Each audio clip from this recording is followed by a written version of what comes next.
নিষিদ্ধ ঘোষিত সংগঠন বাংলাদেশ ছাত্রলীগের কুমিল্লা দক্ষিণ জেলা সভাপতি মিনহাদুল হাসান রাফিকে গ্রেফতার করেছে কুমিল্লা ডিবি পুলিশ। শুক্রবার ভোররাতে ফেনীর মহিপাল থেকে গোয়েন্দা তথ্যের ভিত্তিতে তাকে গ্রেফতার করা হয়। কুমিল্লা ডিবি পুলিশের ভারপ্রাপ্ত কর্মকর্তা ওসি মোহাম্মদ আবদুল্লাহ তার গ্রেফতারের বিষয়টি নিশ্চিত করে বলেন, শুক্রবার বিকেলে তাকে আদালতে পাঠানো হয়েছে। সূত্র বলছে, মিনহাদুল হাসান রাফি গতকাল কলকাতা থেকে গোপনে কুমিল্লায় এসেছিলেন।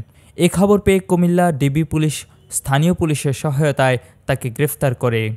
তার বিরুদ্ধে বৈষম্য বিরোধী 4টি মামলা রয়েছে।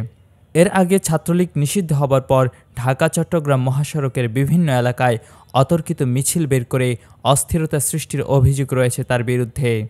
রাফির বাড়ি কুমিল্লার বুড়িচং উপজেলার বাক্সিমূল গ্রামে। কুমিল্লার কাগজ, নিউজ ডেস্ক।